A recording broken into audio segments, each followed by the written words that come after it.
live on Facebook. Steve Sipress here with the entire Culbertson family. From left to right, we have Kimberly, Jack. Oh, now, Coach. No, Jack. In no particular order, we have Kimberly, Coach, and the one and only Jack. Now, Jack is going to tell us why we're here today and what exciting topic we're going to cover. Take it away, Jack. That's your cue, Values Jack. make you money. I missed it now because I was busy. Values make you money. How we make money? I like that. That topic is right up my alley. Fantastic. Can I adopt you, Jack? Oh, wait, your parents are here. Wait till your parents leave, and then I'll ask. Okay. So anything a little bit more specific about making money, Coach? So on the values fronts, that's something that we continually see right now in the grander theater of politic and business, I think, are folks being sad, let down, businesses not fulfilling their promises. And I think that that's an interesting trend to watch and examine, because a lot of shops are losing a lot of money because they're not adhering to the values that they set forth. And so a part of the big question is why is that happening, and how can we as business owners take advantage of the fact that, you know what, a lot of folks aren't holding to their values. What would happen if we did? What would happen if? So this is a great topic, because I think whenever I think of value, I'm thinking of personal values, and a lot of times how those are not actually aligned with money-making goals of the business. For instance, people start a business, they say, I started it because I want to give back, or I want to help the whatever, instead of I want to make a lot of money, and then I can give some of that help, or I can have that as part of my business. But you're talking about more values of the business, like integrity and having an excellent product or service, things like that, that are the real basics. If people get away from that, they got a lot of trouble in their business. Is that what we're talking about? I think that's the great start to this conversation, because I think we need to go a little bit further than that, because everybody says, well, you know, we're really a customer-focused business. Well, without customers, are you a business? You know? What do you value? Customers. Customers, right. What do you value? Service. Well, okay, check and check, but what beyond that? What is there? You know, can your average employee elucidate what's really important to a company? And are they following through with what actually is important? Or are the values being transmitted from leadership down to the rank and file? And in a lot of shops that I've worked, Kimberly's worked, I don't think everybody's worked, we see that that's not happening.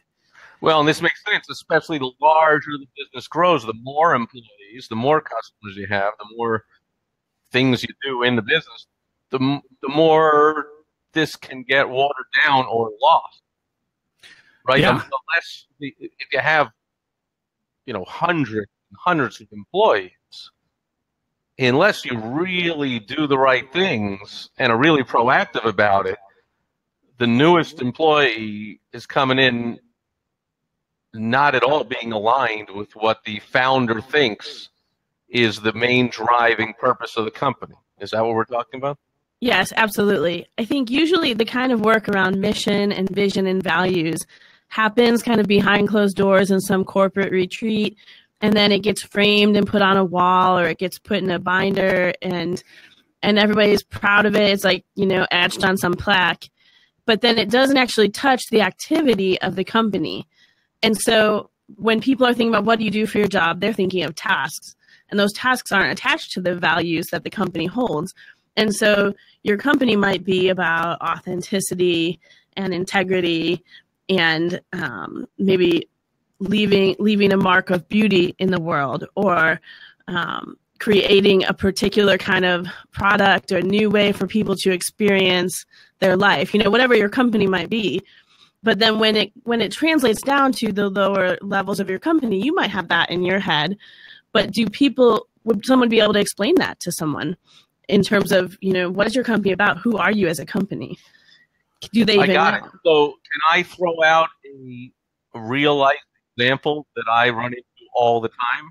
Yeah. All Do right. it. So let's see if this can relate to any of our viewers or listeners that are out there. And if you are, feel free to post in a comment any kind of questions or comments, concerns you have for Kim and Coach, and we'll cover them right here. And if you're watching on the replay, put them in anyway. I have a feeling Kim and Coach will check back and get in touch with you and get you an answer. Yeah. So let me pose this conundrum. I see it happen all the time. Company, of course, says we value integrity. But when it comes to the sales part of the business, salespeople are extremely often tempted to be, let's just say, less than 100% full of integrity. Right. And there can be lots of stresses tossing them. It can be internal, some kind of pressure to hit a quota or Right. a contest on the inside of the company, or it can be from the outside where, man, it seems so tough. I'm beating my head against the wall because competitors are telling the prospects anything they want to hear that they know it's impossible to deliver it by that day. It's impossible to make it with good quality for that price. And so how am I going to compete if I don't also bend the truth, not be full of integrity, and say, well, then so can we get it for that price? And then I hate myself because I'm out of integrity, and I'm not, and to what you're saying, I'm not living up to the values of the company. So I know that happens a lot with salespeople. In my experience, and I'm sure others, is that kind of the thing you're talking about? Yes, definitely. And I would ask the question of how are you creating a culture of integrity in your company? So every single company is going to say we love integrity. No one's going to say that they don't. We cheat the customer. That is never on the value plaque, right? No, not money in their back pockets. They're in court or in front of the press conference explaining away why they did certain things, and well, we didn't know about it, and oh sure, yeah, we'll get that. We apologize. We'll get it fixed. But you're right. Until some tremendous catastrophe happens, everyone's going to say we value integrity. But your employees know whether you value integrity. Wouldn't you agree? That's part of my point. Is like it might even be the disconnect just between at the sales manager point. So the founder, the CEO, the board of directors all have this belief, but there's a sales manager who's under some internal stress, maybe of having to hit a quota or get a raise or whatever, or not get fired, or some external quota for whatever reason. And he'll pass that down to the salespeople. So I, as a salesperson, might say, well, yeah, but Mr. and Mrs. Sales Manager, that's not really being truthful with the customer. Are you sure we ought to do it that way? And so now we got layers of trouble in this integrity area. Yeah, absolutely. And it takes it's a challenge to walk a value all the way through down through the layers, and a lot of it has to do with selecting people who already maintain those values, and that can be hard. Or if they, or if they don't understand, why don't they? So how do we do it in sales when, do we never put pressure on salespeople? We never have a quota. We never run a sales contest because we know that kind of pressure has a possibility of pushing somebody out of their integrity in order to win at all costs or do whatever it takes. So how do we say do whatever it takes, for instance? I think the question... But they get the point across, we don't mean whatever it takes, of course. So how do we make that work? Well, I mean, that helps when you say that. When you actually speak what is permissible, that is helpful. But also, what do you celebrate? What do you do when you find out that someone is acting without integrity? Do you look the other way because they made money, or do you handle it? Because if you handle it in your company, it's going to become clear. There might be short-term benefits, but there's long-term problems if you don't have integrity in your company. Because of the way you as a boss are handling it when people aren't having integrity. And do you as a boss, especially if you have a larger company and you're at the top of that, do you have feedback loops where people are honest with you about what's really happening? How do you know a couple layers down what is happening in the company? Are there ways for people to have a conversation? What happens when someone has a conversation? Do they get in trouble for being honest, or do they get applauded? Do you handle that immediately and look into it? And so the old whistleblower right situation.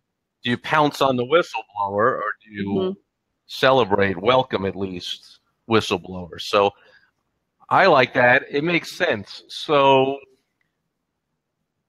for instance, the company might say, well, we're going to pay your commission on the sale, but we're going to give you a 2-week leave of absence, or we're going to put, a note into your file, or we're going to demote you, or go back to the client and be honest. If like you gave the example of, yes, we can definitely do it in that time, even though I know that I can't.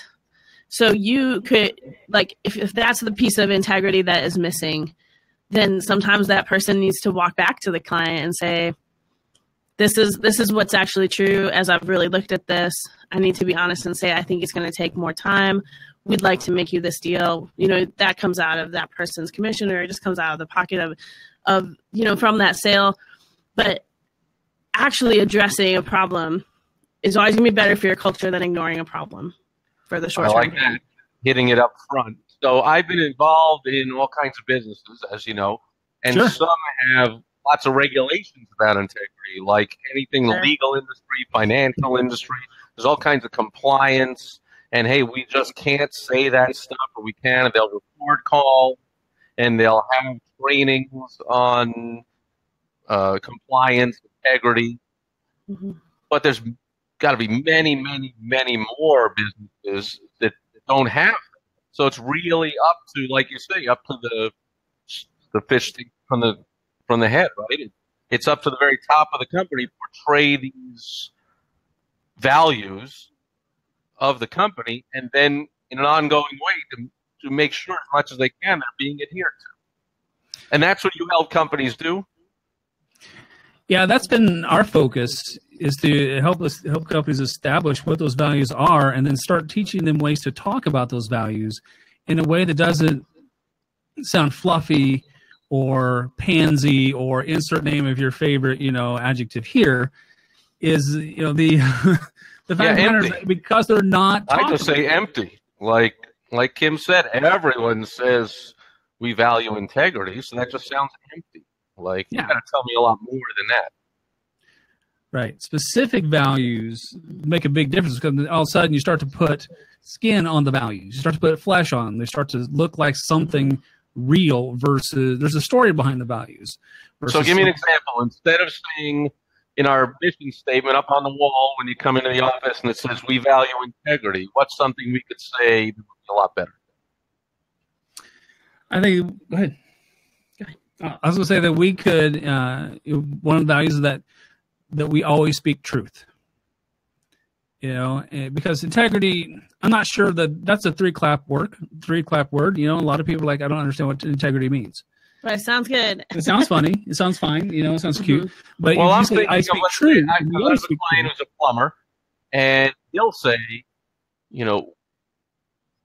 we put the customer first. If we don't get there in time or don't fix it right the first time, we'll come back and fix it, by specifically laying out a statement of an if-then or how we handle things. Sounds a lot better than the plumber just going, we always put the customer first. Right. Where, like you say, what does that mean? right? If we don't fix it right the first time, we'll fix it again free. Right. And so that's, That makes sense to people. If we, underquote something, we pay the difference. We never charge you above the estimate. If we show up even 1 minute late, the service call is free. These are the values we stand by. That's what you're advocating, is being real specific and situational about the values, and not just going, oh, we believe in service. Right. And I think, in some industries, it's going to make sense to say if we're 1 minute late, then the service is free. And in some industries, you're like in a creative industry, for example, you might need 8 drafts, you might need 1 draft. And so it depends on the industry what the commitment would be, but to clearly express these are the things that we're committing. A value might be to over deliver, to say like we're always going to give more than we promised, to say we're always going to tell the truth. And so does that maybe lose you the sale? Maybe it does, but the long-term benefits of being known as a company that is like a straight shooter and upfront all the time, that is going to eventually gain you business. Whereas the people who kind of like stretch the truth, they might get that first contract, but they're going to lose the business over time. Right. And so when you choose what your values are and you express them to your customers, you express them to your employees, and then you consistently stick with them. And when people kind of veer away from that value, you say, no, our value is we always over deliver. So we need to figure out how can we go above and beyond for this customer. So let's take that situation specifically. In that case, the management, the owners of the company, of course, love that. But the salespeople could really push back on that and say, hey, but I don't want to lose a sale. That really matters to me. I got to pay the bills. I know the company cares about the long term, but I got to really be concerned with my little world. Mm-hmm. Yeah, running into everyone's subjective bubbles is always an interesting endeavor, because all of a sudden you're hitting everyone's baggage. Everyone's got bills. Everyone's got their own scenarios. But then again, the bigger question is, as a company, can you afford to take shortcuts? If it's damaging your long-term dollars, because if all of a sudden the bottom falls out of your company because Sammy down on the sales floor said the wrong thing, and he knows he said the wrong thing. He knows he said that and promised that, but now all of a sudden, now you've got the $17.8 million contract that just went down the toilet because he wasn't holding to the company's values. Mm-hmm. Well, then then it's not just Sammy's paycheck who's on the line. Now it's everyone else's paycheck who's on the line too. Yeah, I think if you have an employee who's saying to you, I don't like our values, they don't work for my personal bottom line, I can make more money if I lie and cheat, then that's an employee that you fire. Like, goodbye.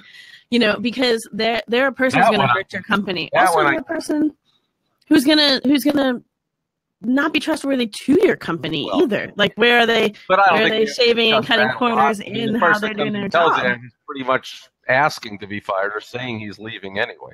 I think the tricky part is, like we discussed, a long-term employee. Maybe he's a top salesperson.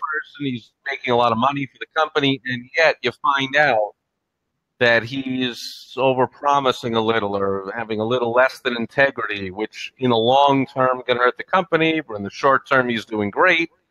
Right. These are the sticky situations. Speaking of which, this whole conversation begs the question, how can we find out more from you how to deal with these things? Each situation is individual.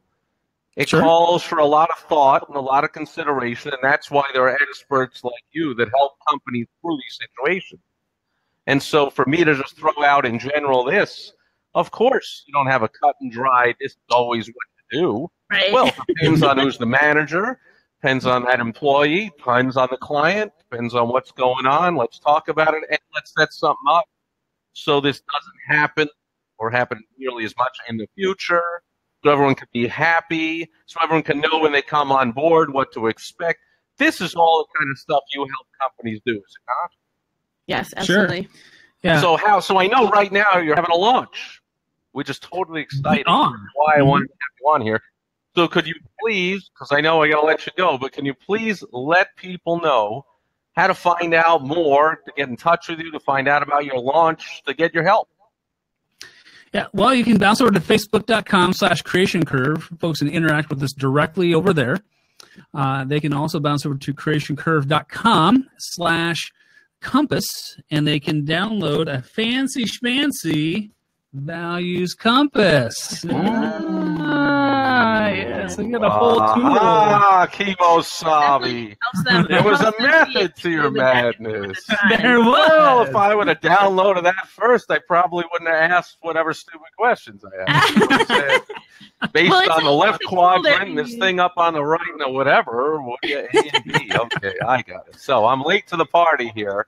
But everyone else is going to be ahead of me because as I wrap this up, they're already racing over to the website. And I hope that afterwards you'll put those two URLs in a link below. Put two separate comments below with those two links so people can just click on.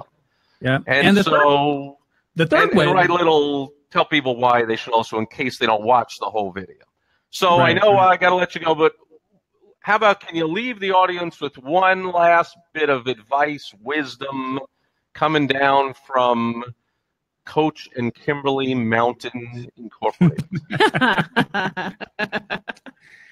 I think my primary thing is to select your conditions and then build to them.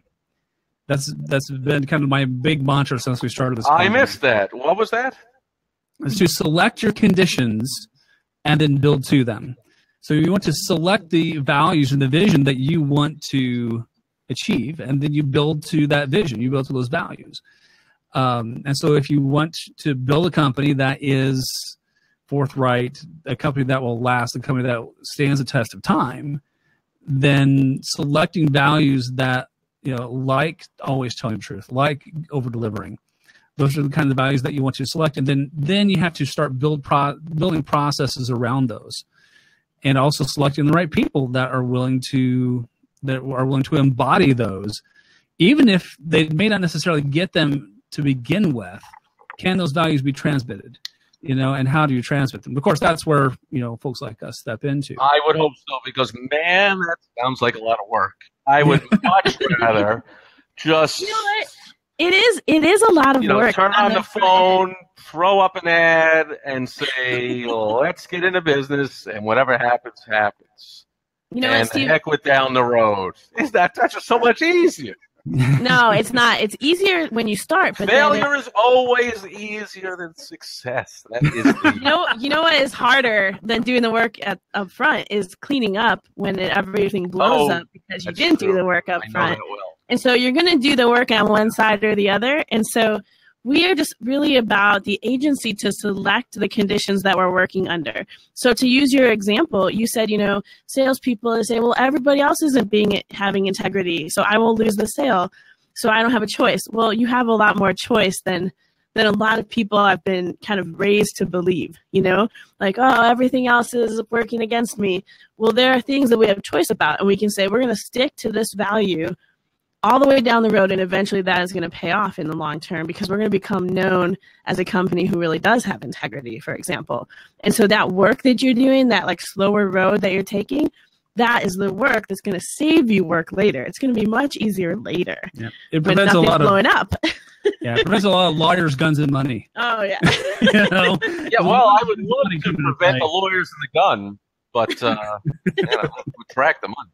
So, and I will say, I've been playing the devil's advocate role, but I'm sure as you well know, I have lived by what you're talking about, and I'm a ringing example of being in sales situations and making the conscious choice and telling the client, I'm just not, that can't be done. I'm just not going to do that. And right. There are certain prospects that'll say, well, then I'm going to roll the dice with the person I know is not being full of integrity, or you know what, I really value that, and I like the fact that you've been upfront and you've told things the way it is, because sharp clients know that the end of the sale is really just the beginning of the relationship. Right. Oh yeah. Exactly. So it's not like, oh, I'm going to buy from the guy with no integrity and then we move on. It's I'm buying it for trouble. And so very often, the good news is when you do the right things, like you're teaching, it is a lot stronger also in the short term and the long term. So actually everybody wins. And I was just playing devil's advocate in case there was some unscrupulous, dishonest person watching this going like, yeah, but I'm lying all the time. What do I do? Like, you don't. All right. So those of you that believe in, I'll say anything to get the sale, please do not go to either one of those websites. Don't get in touch with Kim and Coach. Don't ask for their help because you wouldn't enjoy it anyway because they tell you to do all kinds of smart things that you don't want to do. But those of you that want to operate out of integrity, want to win in the short term and the long term, you have no choice but to click on one or both of those links that Coach and Kim will be putting below and to get in touch with them and find out a lot more about how they can help you to continue on that path. Does that make sense? Right on. Yes, sir. Very good. So that'll wrap it up for Wisdom Wednesday. How to stick to your values and make more money in the process. It's the ultimate win-win situation, which when I think of Kim and Coach, it's the very definition of win-win. I agree. Very nice. Very nice. See what I did there? I see what you did there. Very nice. Very cool. Well, it was pretty easy. Talking to you. So, that's it for Wisdom Wednesday. Any last want to say goodbye? Is Jack around to take us out? He's He's watching a involved in show. YouTube, I think. Minecrafty something or another. It's hard to have a Texas. cohesive conversation if we I keep cannot be bothered with this kind of stuff. I'm just going to go play my video game. Jack, in 15 years, you're going to be watching this replay, my man. And Yeah, you're right? doing everything Mom and Dad says. Just Well, like we the sure- rest of us. Oh, you All right, said Steve, you're not good so talking sure to about you, that? man. What's that? Yeah. Always talking to you guys. And don't be a stranger. Let's do this again soon. All right, Right on, cool. right on. Thank you, Steve. Thanks. Over and out. Now let's figure out how to end this thing. There it is. Thank you, Kimberly and Coach. Thanks for everyone for being here. Bye-bye. Bye. Peace.